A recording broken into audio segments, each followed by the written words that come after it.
ಜಾಹೀರಾತಿನಲ್ಲಿ Nehru photo ಕೈಬಿಟ್ಟಿದ್ದಕ್ಕೆ Congress ಕಿಡಿಕಾರ್ತಾ ಇರುವಂತದ್ದು. ಕಾಂಗ್ರೆಸ್ ನಾಯಕರಿಗೆ ತಿರುಗೇಟನ್ನ ಕೊಡ್ತಾ ಇದೆ ಬಿಜೆಪಿ. ಇದನ್ನು ಸಮರ್ಥನೆ ಮಾಡ್ಕೊಳ್ತಾ ರಾಜ್ಯಕ್ಕೆ ಏನ್ ಮೆಸೇಜ್ ಅನ್ನ ಪಾಸ್ ಮಾಡ್ತಾ ಏನ್ ಕನ್ವಿನ್ಸ್ ಮಾಡ್ಲಿಕ್ಕೆ ಹೊರಟಿದ್ದಾರೋ ಗೊತ್ತಿಲ್ಲ ಬಿಜೆಪಿಯವರು.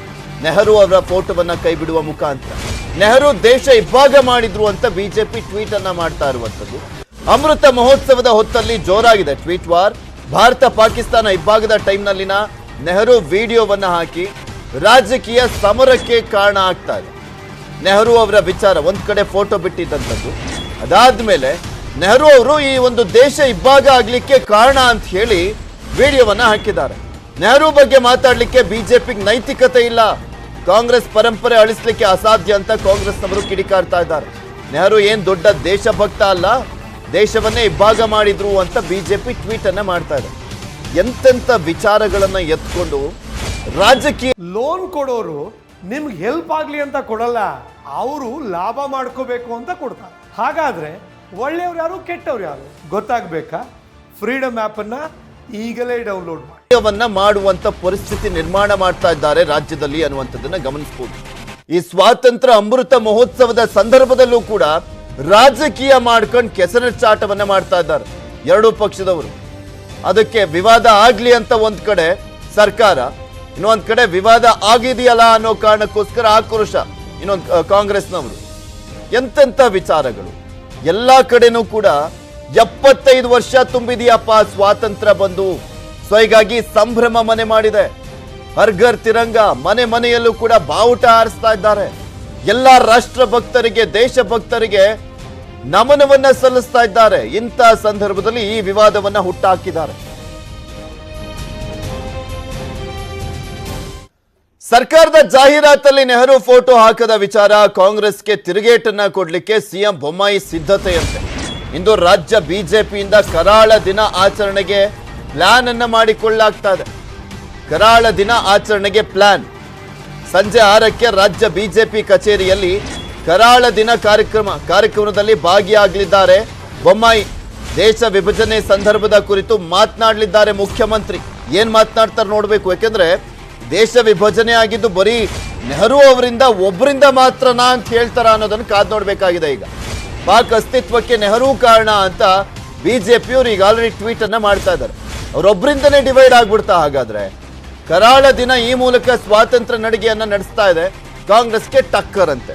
ಇವರಿಗೆ ಮೋಸ್ಟ್ ಪ್ರಾಬಬ್ಲಿ ಕಾಂಗ್ರೆಸ್ನವರು ದೊಡ್ಡ ಮಟ್ಟದಲ್ಲಿ ಸ್ವಾತಂತ್ರ್ಯ ನಡಿಗೆಯನ್ನ ಆಚರಿಸ್ತಾ ಇರುವಂತದ್ದ ವಿಚಾರಕ್ಕೆ ಸಂಬಂಧಪಟ್ಟಂತೆ ಸ್ವಲ್ಪ ಡಿಸ್ಟರ್ಬ್ ಮಾಡಬೇಕು ಅನ್ನೋ ಕಾರಣಕ್ಕೆ ಈ ರೀತಿಯಾಗಿ ಮಾಡ್ತಾ ಇದ್ದಾರೆ ಅಂತ ಕಾಣಿಸುತ್ತೆ. ದೇಶ ವಿಭಜನೆಗೆ ಕಾಂಗ್ರೆಸ್ ಕಾರಣ ಎಂಬ ಸಂದೇಶವನ್ನ ರವಾನೆ ಮಾಡಲಿಕ್ಕೆ ಬಿಜೆಪಿಯವರು ಈ ರೀತಿಯಾಗಿ ಮಾಡ್ತಾ ಇದ್ದಾರೆ ಅನ್ನುವಂತ ಅನುಮಾನಗಳು ಕೂಡ ಇದಾವೆ.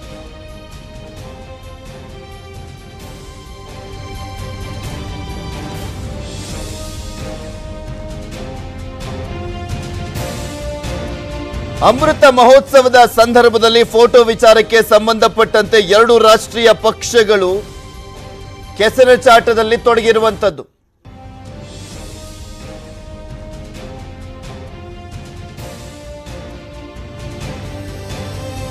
ಇದೇ ವಿಚಾರಕ್ಕೆ ಸಂಬಂಧಪಟ್ಟಂತೆ ಕಾಂಗ್ರೆಸ್ನ ಸಂಸದ ಡಿ.ಕೆ. ಸುರೇಶ್ ಅವರು ಕೂಡ ಮಾತನಾಡಿದ್ದಾರೆ. ಏನ್ ಮಾತನಾಡಿದ್ದಾರೆ ನೋಡೋಣ. ಭಾರತ ದೇಶಕ್ಕೆ ಮೋತಿಲಾಲ್ ನೆಹರೂರವರು, ನೆಹರು ಕುಟುಂಬ, ಜವಾಹರ್ಲಾಲ್ ನೆಹರೂರವರು ಸಾಕಷ್ಟು ಕಾಣಿಕೆಗಳನ್ನು, ಕೊಡುಗೆಯನ್ನು ಈ ದೇಶದಲ್ಲಿ ಸುಮಾರು ವರ್ಷಗಳ ಕಾಲ ಜೈಲಿನಲ್ಲಿದ್ದಂಥ ಇತಿಹಾಸವನ್ನು ಭಾರತೀಯ ಜನತಾ ಪಕ್ಷದ ನಾಯಕರುಗಳು ತಿರ್ಚಲಿಕ್ಕೆ ಸಾಧ್ಯ ಆಗಲ್ಲ. ಅವರು ಅಡ್ವರ್ಟೈಸ್ಮೆಂಟಲ್ಲಿ ನೆಹರೂರವ್ರನ್ನ ಕೈ ಬಿಟ್ಟಿರ್ಬೋದು, ಆದರೆ ಇತಿಹಾಸದಲ್ಲಿ ಇಂಥ ಭಾರತೀಯ ಜನತಾ ಪಕ್ಷ 100 ಹುಟ್ಟಿದ್ರೂ ಕೂಡ ಆ ಒಂದು ಕುಟುಂಬ ಕೊಟ್ಟಿರ್ತಕ್ಕಂಥ ಕಾಣಿಕೆಯನ್ನು, ಭಾರತಕ್ಕೆ ಕೊಟ್ಟಿರ್ತಕ್ಕಂಥ ಕಾಣಿಕೆಯನ್ನು ಯಾರು ಕೂಡ ಅಳಿಸ್ಲಿಕ್ಕೆ ಸಾಧ್ಯ ಇಲ್ಲ ಅಂತಕ್ಕಂಥದ್ದು ಅವರು ಹಾಕಿದ್ದ ಬುನಾದಿ ಮೇಲೆ ಈ ಭಾರತೀಯ ಜನತಾ ಪಕ್ಷ ನಿಂತಿದೆ. ಅವರು ಹಾಕಿಕೊಟ್ಟಂಥ ಏನು ಮಾರ್ಗದರ್ಶನದ ಮೇಲೆ ಇವತ್ತು ಈ ದೇಶ ಮುನ್ನಡೀತಾ ಇದೆ. ಇದನ್ನು ಇವತ್ತು ನಾವು ಆಚರಣೆಯನ್ನು ಮಾಡಬೇಕು. ಇದಕ್ಕೆ ರಾಜಕೀಯ ಮಾಡಿರ್ತಕ್ಕಂಥದ್ದು ಅವರ ಸಂಕುಚಿತ ಮನೋಭಾವವನ್ನು ತೋರಿಸ್ತದೆ, ಕೀಳು ಮಟ್ಟವನ್ನು ತೋರಿಸ್ತದೆ. ನಾವು ಉದ್ದೇಶಪೂರ್ವಕವಾಗಿಯೇ ನೆಹರು ಭಾವಚಿತ್ರವನ್ನ ಕೈಬಿಟ್ಟಿದ್ದೇವೆ ಅಂತ ಒಪ್ಕೊಂಡಿದ್ದಾರೆ ಬಿಜೆಪಿಯವರು. ನೆಹರು ದೇಶ ವಿಭಜನೆಗೆ ಕಾರಣರಾದಂತವರು ಅಂತ ಬಿಜೆಪಿ ಎಂಎಲ್ಸಿ ರವಿಕುಮಾರ್ ಹೇಳಿಕೆ ಕೊಟ್ಟರು. ಫೋಟೋ ಕೈ ಬಿಟ್ಟಿರುವ ವಿಚಾರದ ಬಗ್ಗೆ ಕಾಂಗ್ರೆಸ್ನವರ ಆಕ್ರೋಶ ವ್ಯಕ್ತಪಡಿಸುತ್ತಿದ್ದ ಹಾಗೆ ಉದ್ದೇಶಪೂರ್ವಕವಾಗಿ ನಾವು ಫೋಟೋವನ್ನ ಕೈ ಬಿಟ್ಟಿದ್ದೀವಿ ಅಂತ ಸಮರ್ಥನೆಯನ್ನ ಕೂಡ ಮಾಡ್ತಾ ಇದ್ದಾರೆ ರವಿಕುಮಾರ್ MLC. ಮಹಾತ್ಮ ಗಾಂಧಿಯವರ ಮಾತನ್ನೇ ನೆಹರು ಕೇಳಲಿಲ್ಲ. ಸ್ವಾತಂತ್ರ್ಯ ಬಂದಾಗ ಗಾಂಧೀಜಿ ಮಾತನ್ನೇ ನೆಹರು ಕೇಳಲಿಲ್ಲ. ನೆಹರು ಕಾಂಗ್ರೆಸ್ ವಿಸರ್ಜಿಸಲಿಲ್ಲ ಅಂತ ರವಿಕುಮಾರ್ ಹೇಳಿಕೆಯನ್ನು ಕೊಟ್ಟಿದ್ದಾರೆ. ಪ್ರಪಂಚದಲ್ಲಿ ದೊಡ್ಡ ಸ್ಟ್ಯಾಚ್ಯೂವನ್ನು ನಿರ್ಮಾಣ ಮಾಡಿದವರು ನಾವು, ಕಾಂಗ್ರೆಸ್ ಅಲ್ಲ, ಸರ್ದಾರ್ ಪಟೇಲ್ರ ಸ್ಟ್ಯಾಚ್ಯೂವನ್ನು. ಹಾಗಾಗಿ ನಾವು ಉದ್ದೇಶಪೂರ್ವಕವಾಗಿಯೇ ನೆಹರು ಅವರ ಭಾವಚಿತ್ರವನ್ನು ನಾವು ಹಾಕೋತೀವಿ.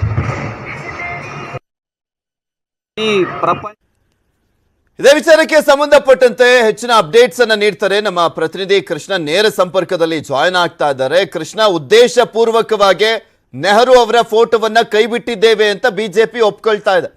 ಅಂದ್ರೆ ಏನ್ ಮೆಸೇಜ್ ಪಾಸ್ ಮಾಡ್ಲಿಕ್ಕೆ ಹೊರಟಿದ್ದಾರೆ ರಾಜ್ಯದ ಜನಕ್ಕೆ ಅಂತ? ನೆಹರು ಅವರನ್ನ ವಿಲನ್ ರೀತಿಯಲ್ಲಿ ಬಿಂಬಿಸಕ್ಕೆ ಹೊರಟಿದ್ದಾರೆ ಇವರು.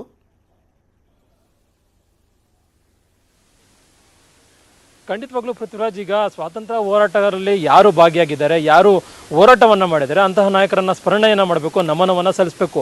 ಅಮೃತ ಗಳಿಗೆಯಲ್ಲಿರುವಂಥ ಶುಭ ಗಳಿಗೆಯಲ್ಲಿ ನಾವಿದ್ದೀವಿ. ಇಡೀ ರಾಜ್ಯ, ಇಡೀ ದೇಶದ ಜನರು ಖುಷಿಯಲ್ಲಿರುವಂಥದ್ದು.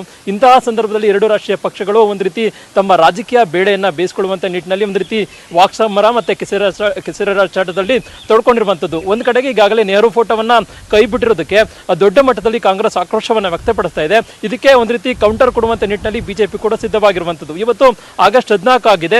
ಇಂತಹ ಸಂದರ್ಭದಲ್ಲಿ ದೇಶದಲ್ಲಿ ಕರಾಳ ದಿನಾಚರಣೆಯನ್ನ ಮಾಡಬೇಕು ಅನ್ನೋ ಒಂದು ನಿಟ್ಟಿನಲ್ಲಿ ಇವತ್ತು ರಾಜ್ಯ ಬಿಜೆಪಿ ನಾಯಕರು ಮುಂದಾಗಿರುವಂಥದ್ದು. ಇವತ್ತು ಸಂಜೆ 6 ಗಂಟೆಗೆ ರಾಜ್ಯ ಬಿಜೆಪಿ ಕಚೇರಿಯಲ್ಲಿ ಮಹತ್ವದ ಕಾರ್ಯಕ್ರಮ ನಡೀತಾ ಇರುವಂಥದ್ದು.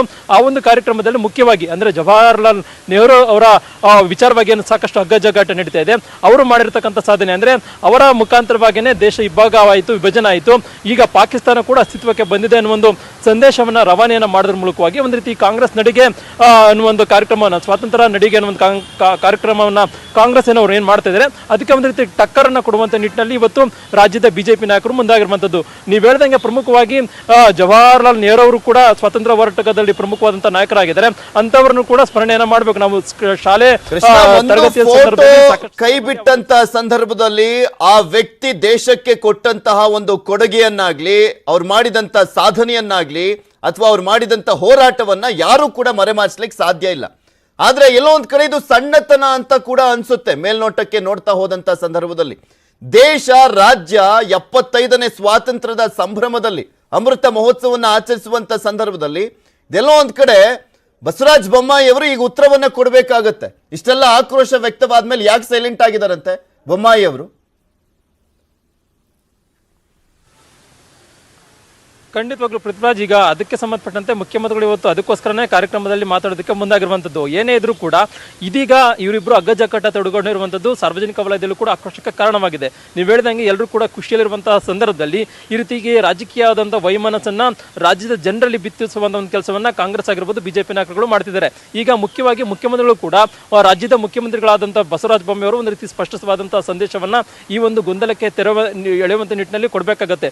ಅದಕ್ಕೋಸ್ಕರವಾಗಿಯೇ ಇವತ್ತು ಮುಖ್ಯಮಂತ್ರಿಗಳು ಈ ಒಂದು ಕಾರ್ಯಕ್ರಮವನ್ನು ಮಾಡ್ತಾ ಇದ್ದಾರೆ. ಕರಾಳ ದಿನಾಚರಣೆ ಅನ್ನುವಂಥ ಮಾತನ್ನ ಕಾರ್ಯಕ್ರಮದಲ್ಲಿ ಆ ಒಂದು ಕಾರ್ಯಕ್ರಮಕ್ಕೆ ಕೇವಲ ರಾಜಕೀಯ ಭಾಷಣಕ್ಕಷ್ಟೇ ವೇದಿಕೆಗೆ ಸೀಮಿತ ಆಗುವಂಥ ಸಾಧ್ಯತೆ ಇದೆ. ಯಾಕಂದ್ರೆ ಈಗಾಗಲೇ ನೆಹರು ಫೋಟೋವನ್ನ ಕೈ ಬಿಟ್ಟಿರುವಂಥ ವಿಚಾರವಾಗಿ ಕಾಂಗ್ರೆಸ್ ದೊಡ್ಡ ಮಟ್ಟದಲ್ಲಿ ಆಕ್ರೋಶ ವ್ಯಕ್ತಪಡಿಸಿರುವಂಥ ಕಾರಣಕ್ಕೋಸ್ಕರವಾಗಿ ಕೇವಲ ಈ ಒಂದು ಕಾರ್ಯಕ್ರಮದ ಮುಖಾಂತರವಾಗಿ ಒಂದು ರೀತಿ ಕಾಂಗ್ರೆಸ್ಗೆ ತಿರುಗೇಟು ಟಕ್ಕರ್ ಕೊಡುವಂತ ನಿಟ್ಟಿನಲ್ಲಿ ಮುಖ್ಯಮಂತ್ರಿಗಳು ಮುಂದಾಗಿರುವುದು. ಆದ್ರೆ ರವಿಕುಮಾರ್ ಅವರು ಹೇಳುವಂತದ್ದಲ್ಲ, ಉದ್ದೇಶ ಪೂರ್ವಕವಾಗಿ ಬಿಟ್ಟಿದ್ದೀವಿ ಅಂತ ಸರ್ಕಾರದಲ್ಲಿ ಮುಖ್ಯಮಂತ್ರಿಗಳು ಮಾತನಾಡಬೇಕಾಗಿದೆ. ಯಾವ ಕಾರಣಕ್ಕೋಸ್ಕರ ಫೋಟೋವನ್ನ ಕೈ ಬಿಟ್ಟಿದ್ದಾರೆ ಅನ್ನುವಂಥದ್ರ ಬಗ್ಗೆ.